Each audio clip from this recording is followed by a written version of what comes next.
മകളെ,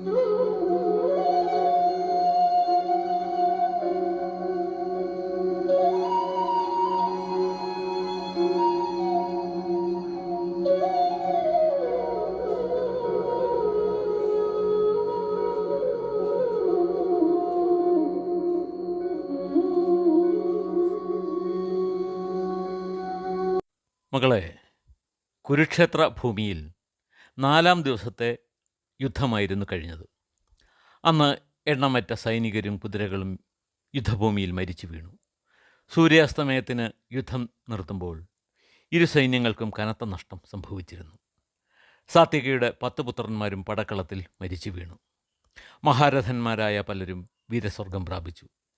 എല്ലാവരും അവശരായി തളർന്നപ്പോൾ ഭീഷ്മർ യുദ്ധം അവസാനിപ്പിച്ചതായി പ്രഖ്യാപിക്കുകയായിരുന്നു. 5-ാം ദിവസം പ്രഭാതമായപ്പോൾ തന്നെ ഇരുവിഭാഗവും യുദ്ധഭൂമിയിൽ അണിനിരന്നു. പാണ്ഡവർ മകരവ്യൂഹത്തിലും കൗരവർ ക്രൗഞ്ചവ്യൂഹത്തിലുമാണ് യുദ്ധം ആരംഭിച്ചത്. യുദ്ധത്തിൻ്റെ തുടക്കത്തിൽ തന്നെ ഭീമസേനനും ദ്രോണരും തമ്മിൽ ഏറ്റുമുട്ടി. ദ്രോണരുടെ അസ്ത്രപ്രയോഗത്തിൽ ഭീമന് മുറിവേറ്റു. ഭീമൻ തിരിച്ചടിച്ചു. ദ്രോണരുടെ തേരാളി വധിക്കപ്പെട്ടു. ദ്രോണർ തന്നെ കുതിരകളുടെ കടിഞ്ഞാൺ പിടിച്ചുകൊണ്ട് യുദ്ധം തുടർന്നു.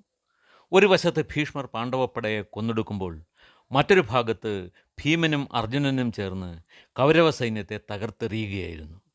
രാജാവെ, ശക്തമായ ആക്രമണം അഴിച്ചുവിട്ടുകൊണ്ട് ഭീമൻ അങ്ങയുടെ പുത്രന്മാരുടെ സമീപം എത്തി. ഭീഷ്മർ കൗരവപ്പടയെ സംരക്ഷിച്ചിരുന്നെങ്കിലും ഭീമൻ സംഹാരരുദ്രനെ പോലെ ആക്രമിക്കുകയായിരുന്നു. യുദ്ധം ചെയ്ത് മുന്നേറിയ ഭീമനെ കാണാത്തതിനാൽ ദൃഷ്ടദ്യുമ്നൻ തേരാളിയായ വിശോകനോട് ഭീമനെക്കുറിച്ച് അന്വേഷിച്ചു.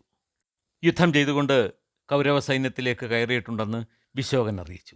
ഈ സമയത്ത് ഗജസൈന്യത്തിനുള്ളിൽ കടന്ന് അസംഖ്യം ആനകളെ അടിച്ചു വീഴ്ത്തുന്ന ഭീമസേനനെ ദൃഷ്ടദ്യുമ്നൻ കണ്ടെത്തി. ഭീമൻ്റെ സഹായത്തിനായി ദൃഷ്ടദ്യുമ്നൻ ആ ഭാഗത്തേക്ക് പോയി. അപ്പോൾ ദൃഷ്ടദ്യുമ്നന് നേരെ ആക്രമണം നടത്തിക്കൊണ്ട് കൗരവ സൈന്യം മുന്നേറി. അവരിൽ ധാരാളം പേരെ ദൃഷ്ടദ്യുമ്നൻ ശരങ്ങൾക്കിരയാക്കിയെങ്കിലും കൗരവ സൈന്യം പിന്മാറിയില്ല. ദൃഷ്ടദ്യുമ്നൻ നിർദ്ദേശിച്ചതനുസരിച്ച് അഭിമന്യു, ദൃഷ്ടകേതു തുടങ്ങിയ 12 വീരന്മാർ ഭീമൻ്റെ പിന്നിൽ അണിനിരന്നു. കൗരവ സൈന്യം ശക്തിയോടെ തന്നെ ആക്രമിച്ചു. ദൃഷ്ടദ്യുമ്നൻ പ്രമോഹനം എന്ന അസ്ത്രം പ്രയോഗിച്ച് തന്നെ ആക്രമിച്ച സൈന്യത്തെ മോഹാലസ്യത്തിലാക്കി. ഇത് കണ്ട് ദ്രോണർ പ്രമോഹനം തന്നെ പ്രത്യസ്ത്രമായി പ്രയോഗിച്ച് സൈന്യത്തിൻ്റെ മോഹാലസ്യം മാറ്റി. അപ്പോൾ ദൃഷ്ടദ്യുമ്നൻ ദ്രോണരുടെ നേരെ തിരിഞ്ഞു. ഈ സമയത്ത് കേകയ രാജാവ് വേഗമെത്തി നിലത്തു നിന്നിരുന്ന ഭീമസേനനെ തേൽക്കയറ്റി. ദ്രോണാചാര്യരുടെ ആക്രമണത്തിൽ ദൃഷ്ടദ്യുമ്നൻ്റെ തേർ തകർന്നു. അയാൾ വേഗം അഭിമന്യുവിൻ്റെ തേരിൽ കയറി യുദ്ധം തുടർന്നു. ഓരോ നിമിഷവും യുദ്ധത്തിൻ്റെ രീതി കൂടുതൽ രൂക്ഷമാകുകയായിരുന്നു. ഭീഷ്മരുടെ ശരപ്രയോഗത്തിൽ ശത്രു സൈന്യത്തിലുള്ളവർ ഒന്നൊന്നായി വീഴുകയായിരുന്നു. കൗരവ സൈന്യത്തെ ഭീമൻ ഇല്ലാതെയാക്കുന്നത് കണ്ട് ദുര്യോധനൻ ഭീമൻ്റെ മുന്നിൽ എത്തി. അയാളെ കണ്ടപ്പോൾ ഭീമൻ അലറിക്കൊണ്ട് പറഞ്ഞു, വളരെ നാളായി ആഗ്രഹിച്ച അവസരമാണിത്. നീ ഞങ്ങളുടെ മാതാവിനോട് ചെയ്ത ക്രൂരതകൾ, പാഞ്ചാലിക്കുണ്ടായ അപമാനം, വനത്തിൽ ഞങ്ങൾ അനുഭവിച്ച കഷ്ടതകൾ ഒന്നും ഞാൻ മറന്നിട്ടില്ല. ദുര്യോധന, നീ യുദ്ധക്കളത്തിൽ നിന്നും പ്രാണരക്ഷയ്ക്കായി ഓടി രക്ഷപ്പെട്ടില്ലെങ്കിൽ ഇന്ന് നിന്നെ ഞാൻ കാലപുരിക്കയക്കും.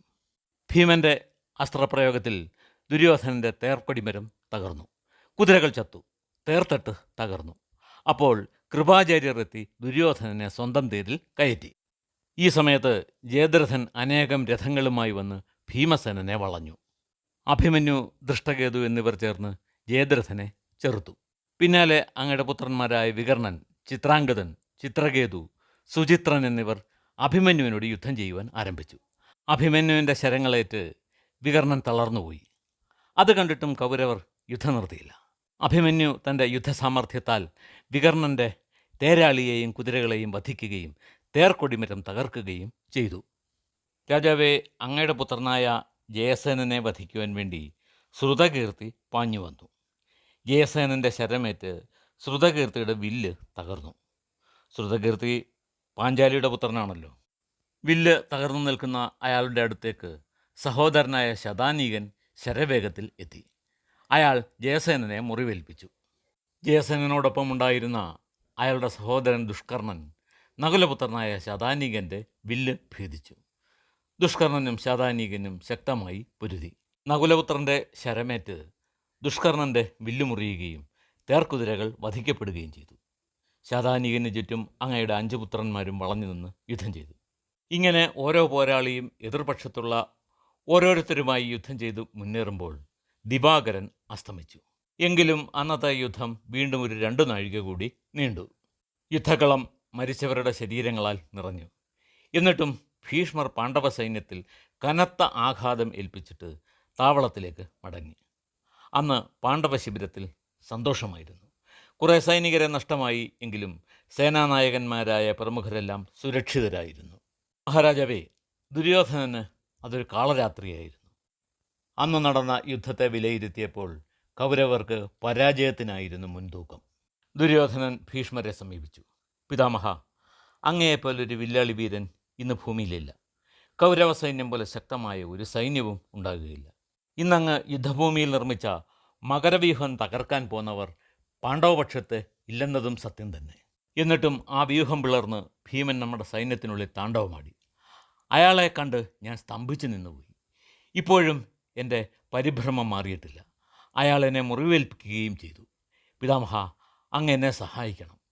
പാണ്ഡവരെയും അവരുടെ സൈന്യത്തെയും ഉന്മൂലനം ചെയ്യാൻ അങ്ങ് തയ്യാറാകണം. ഒരു ചെറുപുഞ്ചിരിയോടെ ഭീഷ്മർ പറഞ്ഞു, സുയോധന, ഞാൻ നിനക്ക് വേണ്ടി കഴിയുന്നത്ര ശക്തിയോടെ പ്രവർത്തിക്കുന്നുണ്ട്. പാണ്ഡവരെന്നല്ല, ദേവന്മാർ പടയെടുത്തു വന്നാലും ഞാൻ പിന്മാറാതെ എൻ്റെ കർത്തവ്യം തുടരും. ദുര്യോധനൻ്റെ മനസ്സ് തണുത്തു. അടുത്ത ദിവസം എങ്ങനെയെങ്കിലും യുദ്ധം ജയിക്കുന്നത് സ്വപ്നം കാണുവാൻ വേണ്ടി അയാൾ നിദ്രയെ പുൽകി. മഹാരാജാവേ, ഇന്ന് 6-ാം ദിവസത്തെ യുദ്ധമാണ്. ഭീഷ്മർ മണ്ഡലവ്യൂഹം ചമച്ചുകൊണ്ടാണ് യുദ്ധം ആരംഭിച്ചത്. സൈന്യത്തിൻ്റെ അഗ്രസ്ഥാനത്ത് തന്നെ ഭീഷ്മർ നിലയുറപ്പിച്ചു. അത് കണ്ടിട്ട് യുധിഷ്ഠിരൻ വജ്രവ്യൂഹം ചമയ്ക്കുവാൻ ഉത്തരവ് നൽകി. ഇരുപക്ഷവും ഉത്സാഹത്തിമേർപ്പോടെ യുദ്ധത്തിന് തയ്യാറായി നിന്നു. ഓരോരുത്തരും ഓരോ ലക്ഷ്യങ്ങൾ കണ്ടിരുന്നു. ദ്രോണർ വിരാട രാജാവിനെ ലക്ഷ്യം വെച്ച് നിന്നു. അശ്വത്ഥാമാവ് ശിഖണ്ണിയെയും ദുര്യോധനൻ ദൃഷ്ടദ്യുമ്നനെയും നകുലസഹദേവന്മാർ ശല്യരെയും ലക്ഷ്യം വെച്ച് യുദ്ധം ആരംഭിക്കുവാൻ കാത്തുനിന്നു. അർജുനനെ മാത്രം ലക്ഷ്യം വെച്ച് ഒരു കൂട്ടം രാജാക്കന്മാർ നിൽക്കുന്നുണ്ടായിരുന്നു. യുദ്ധം ആരംഭിച്ചു. അഭിമന്യു അങ്ങയുടെ പുത്രന്മാരുമായി പോരാടി. ഭഗദത്തനും ഘടോത്കജനുമായി ഘോരമായ യുദ്ധമാണ് നടന്നത്. ധാരാളം പാണ്ഡവ സൈനികർ ചേർന്നാണ് ഭീഷ്മരോട് യുദ്ധം ചെയ്തത്. അർജുനനെ ആക്രമിച്ച രാജാക്കന്മാർ ശക്തിയോടെ പൊരുതി. അവർക്കെതിരെ പാർത്ഥൻ ഐന്ദ്രാസ്ത്രം പ്രയോഗിച്ചു. ആ അസ്ത്രത്തിൻ്റെ ശക്തിയാൽ മുറിവേൽക്കാത്ത ഒറ്റ രാജാവ് പോലും പാർത്ഥന് ചുറ്റും ഉണ്ടായിരുന്നില്ല. ഘോരമായ ഈ യുദ്ധം കാണുവാൻ വേണ്ടി ദേവഗന്ധർവന്മാർ ആകാശവീഥിയിൽ വന്ന് നിറഞ്ഞു. ആശ്ചര്യത്തോടെ അവർ പാർത്ഥനെ പുകഴ്ത്തി. മുറിവേറ്റ രാജാക്കന്മാരെല്ലാം യുദ്ധരംഗത്തുനിന്നും ഓടിപ്പോയി ഭീഷ്മരെ അഭയം പ്രാപിച്ചു. ഭീഷ്മർ അർജുനന് നേരെ തിരിഞ്ഞു. മഹാരാജാവേ, ഈ സമയത്ത് ദ്രോണർ വിരാടനെ മുറിവേൽപ്പിക്കുകയും വിരാടൻ്റെ തേർക്കൊടിമരം തകർക്കുകയും ചെയ്തു. കോപാകുലനായ വിരാടൻ ദ്രോണാചാര്യരുടെ സാരഥിയെ വധിക്കുകയും കുതിരകളെ കൊന്ന് തേർക്കൊടിമരവും കുടയും തകർക്കുകയും ചെയ്തു. അപ്പോൾ ദ്രോണർ വിരാടൻ്റെ സാരഥിയെയും കുതിരകളെയും വധിച്ചു. വിരാടൻ്റെ മകനായ ശംഖൻ തേരിലെത്തി പിതാവിനെ അതിൽ കയറ്റി. പിന്നെ ഇരുവരും ചേർന്ന് ദ്രോണരോട് യുദ്ധം ചെയ്തു. ദ്രോണർ ഉതിർത്ത ശരമാരിയിൽപ്പെട്ട് ശംഖൻ മരിച്ചു. മകൻ്റെ മരണം മൂലമുണ്ടായ ദുഃഖത്താൽ വിരാടൻ തളർന്നു. ദ്രോണരോട് പൊരുതാനാകാതെ അദ്ദേഹം യുദ്ധക്കളം വിട്ടുപോയി. ശിഖണ്ണിയും അശ്വത്ഥാമാവുമായി നടന്ന പോരിൽ ശിഖണ്ണിയുടെ ശരമേറ്റ് അശ്വത്ഥാമാവിൻ്റെ നെറ്റിയിൽ മുറിവ് പറ്റി. കോപാകുലനായ ദ്രൗണി പാഞ്ചാലകുമാരൻ്റെ കുതിരകളെ വധിക്കുകയും തേർ തകർക്കുകയും ചെയ്തു. ശിഖണ്ണി ഭൂമിയിൽ നിന്നുകൊണ്ട് ഒരു വാളും പരിചയമെടുത്ത് പൊരുതാൻ ശ്രമിച്ചു. അശ്വത്ഥാമാവിൻ്റെ ശരം പതിച്ച് ശിഖണ്ണിയുടെ ആയുധങ്ങൾ ഛിന്നഭിന്നമായി. സാത്യകി അലംബുസനോടും ദൃഷ്ടദ്യുമ്നൻ ദുര്യോധനനോടും കൃതവർമാവ് ഭീമസേനോടും യുദ്ധം ചെയ്തു. ഭഗദത്തനും ഘടോത്കജനും തമ്മിലായിരുന്നു ഏറ്റുമുട്ടിയത്. ഭഗദത്തൻ്റെ ശരപ്രയോഗങ്ങളൊന്നും ഘടോത്കജനെ ചലിപ്പിച്ചില്ല. ഘടോത്കജൻ പ്രയോഗിച്ച ശക്തി എന്ന ആയുധം ഭഗദത്തൻ ശരങ്ങളാൽ ഛിന്നഭിന്നമാക്കി. ഇത് കണ്ട് ഭയന്ന ഘടോത്കജൻ ആ യുദ്ധരംഗത്തു നിന്നും രക്ഷപ്പെട്ടു. ഭഗദത്തൻ പാണ്ഡവസേനയിൽ നാശം വിതച്ചു. നകുല സഹദേവന്മാർ അമ്മാവനായ ശല്യരുമായി ഏറ്റുമുട്ടുകയായിരുന്നു. സഹോദരിപുത്രന്മാരുടെ യുദ്ധവൈഭവത്തിൽ ശല്യർക്ക് സന്തോഷം തോന്നി. ശല്യരും അവരെ കണക്കിന് പ്രഹരിച്ചു. ശല്യരുടെ ശരമേറ്റ് നകുലൻ്റെ കുതിരകൾ ചാകുകയും രഥം തകരുകയും ചെയ്തു. അയാൾ സഹദേവൻ്റെ തേരിൽ കയറി. ഇരുവരും ചേർന്ന് ശല്യരെ ആക്രമിച്ചു. സഹദേവൻ അയച്ച ഒരു ശരം ശല്യരുടെ ശരീരത്തിലൂടെ കടന്ന് മറുപുറം പോയി. വേദന സഹിക്കാതെ ശല്യർ മൂർച്ഛിച്ചു വീണു. സമർത്ഥനായ തേരാളി ശല്യരെയും കൊണ്ട് അകലേക്ക് രഥം ഓടിച്ച് അദ്ദേഹത്തെ രക്ഷപ്പെടുത്തി. സഞ്ജയൻ തുടർന്നു, മഹാരാജാവേ, യുധിഷ്ഠിരൻ ശ്രുതായുസ്സുമായി യുദ്ധത്തിലേർപ്പെട്ടു. അപ്പോൾ മധ്യാഹ്നമായിരുന്നു. യുധിഷ്ഠിരൻ പ്രയോഗിച്ച ബാണങ്ങളെല്ലാം ശ്രുതായുസ് അന്തരീക്ഷത്തിൽ വെച്ച് തന്നെ തകർത്തു. അയാൾ പ്രയോഗിച്ച ഒരു ശരം യുധിഷ്ഠിരൻ്റെ മേൽ തറച്ചു. രക്തം വാർന്നൊഴുകി. ധർമ്മപുത്രർ കൂടുതൽ ക്രോധത്തോടെ പ്രത്യസ്ത്രങ്ങൾ പ്രയോഗിച്ചു. ക്ഷമയുടെ പര്യായമായ യുധിഷ്ഠിരൻ്റെ കോപം കണ്ട് ദേവന്മാരും ഋഷിമാരും അമ്പരന്നു. അവർ ശാന്തിമന്ത്രങ്ങൾ ഉരുവിട്ടു. കൂടുതൽ ധൈര്യം അവലംബിച്ച് ധർമ്മജൻ ശ്രുതായുസിൻ്റെ കുതിരകളെ വധിക്കുകയും സാരഥിയെ വീഴ്ത്തുകയും ചെയ്തു. ശ്രുതായുസ് രക്ഷപ്പെടാനുള്ള മാർഗം തിരഞ്ഞു. അയാൾക്കേറ്റ പരാജയം കണ്ട കൗരവസൈന്യം ജീവന് വേണ്ടി യാചിച്ചുകൊണ്ട് പിന്തിരിഞ്ഞോടി. കഥയുടെ ബാക്കി ഭാഗം നമുക്ക് അടുത്ത ദിവസം കേൾക്കാം.